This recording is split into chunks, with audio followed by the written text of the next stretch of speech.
Saya mau dengar dari Indonesia Corruption Watch, pasti nonton bareng mungkin pas kemarin serapat 8 jam. Mbak Almas, 2009 sampai 2019 ya, stop di situ kan kemarin kalau tidak salah, apa 2021 saya nggak tahu tuh tepatnya. Sorry, berhenti 2023 ya datanya? 2009 sampai 2023. Oke, yang dilihat oleh Mbak Almas dari apa yang terjadi dan angka yang begitu fantastis yang diungkapkan Prof. Mahfud, apa yang dikaji di situ oleh ICW? Iya, Mbak Balkis, pertama terkait dengan data itu apakah valid atau tidak, kita bisa lihat dari sumber datanya. Sumber datanya ini kan dari PPATK. PPATK adalah Finance Intelligence Unit begitu ya. Memang dia punya wewenang untuk mendeteksi transaksi mencurigakan. Ketika dia dalam tugasnya tersebut kemudian menemukan ada dugaan tindak pidana pencucian uang, maka tugas selanjutnya adalah menyampaikan temuan tersebut kepada penyidik. Yang salah satunya ada di Kementerian Keuangan, karena menurut Undang-Undang TPPU, Kementerian Keuangan ini di DJP, kemudian di Direktorat Jenderal Bea Cukai begitu ya, ini kan juga merupakan penyidik dari tindak pidana asal dari TPPU begitu. Jadi TPPU itu ada tindak pidana asalnya. Dan saya melihat kenapa kemudian Pak Mahfud begitu yakin dari cuplikan tadi begitu ya terhadap data yang kemudian dia sampaikan, karena memang data ini bukan data yang dia kumpulkan sendiri atau bukan data yang bersumber dari netizen begitu ya, tapi ini adalah data yang disampaikan oleh PPATK begitu. Bahkan PPATK juga duduk di sebelah beliau, di mana kalau ada informasi yang kemudian keliru begitu ya, pasti sudah dikoreksi oleh PPATK. Dan bahkan PPATK juga dalam kesempatan yang lain juga menyampaikan bahwa memang betul temuan beliau begitu ya, temuan PPATK bahwa sejak 2009-2023 ada pergerakan mencurigakan sebesar 349,8 triliun kalau saya tidak salah, yang memang dipertegas di situ. Ini bukan korupsi atau bukan TPPU di lingkungan Kementerian Keuangan. Begitu ya, bahkan di situ diperjelas ada tiga klasifikasi atau 3 pengelompokan. Jadi terkait dengan data yang disampaikan, saya yakin bahwa itu adalah data yang valid begitu ya.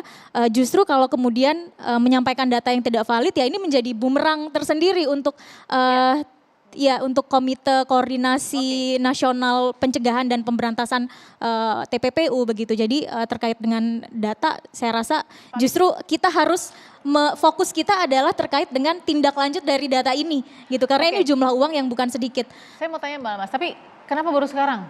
Nah ya itu tadi begitu ya, ini kalau kan kita ini lihat kan bukan, ini sudah dari 2000 berapa kan? Itu ada 2 hal berarti yang harus kita persoalkan begitu ya. Yang pertama adalah bagaimana sejauh ini selama ini koordinasi antar lembaga untuk kemudian mencegah dan memberantas dugaan pidana pencucian uang begitu. Dari mana kalau patut kita pertanyakan, kalau kemudian kemarin tidak ada kasus penganiayaan yang kemudian berlanjut pada investigasi netizen begitu ya terhadap gaya hidup yang mewah atas pejabat di Kementerian Keuangan, kemudian berlanjut ke LHKPN dan lain-lain, apakah apa yang kita saksikan hari ini akan kita ketahui atau tidak?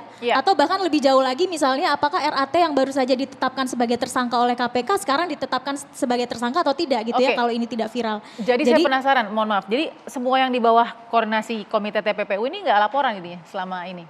Karena baru viral sekarang. Kalau penjelasan dari PPATK kan mereka sudah pernah melaporkan ya terkait dengan TPPU yang tadi 349 triliun sejak 2009 sampai 2023 sudah disampaikan ke Kementerian Keuangan, kemudian kepada KPK terkait dengan RAT sudah dilaporkan bahkan sejak tahun 2012, sehingga yang patut kita pertanyakan adalah bagaimana tindak lanjutnya sejauh ini begitu kalau terkait dengan RAT. Kemudian terkait TPPU tadi ya, bagaimana koordinasi antar lembaga di dalam tim nasional koordinasi tersebut begitu ya. Dan yang kemudian kedua yang kemudian perlu kita pertanyakan adalah bagaimana sistem pencegahan korupsi, pencegahan pelanggaran integritas begitu ya di Kementerian Keuangan itu sendiri.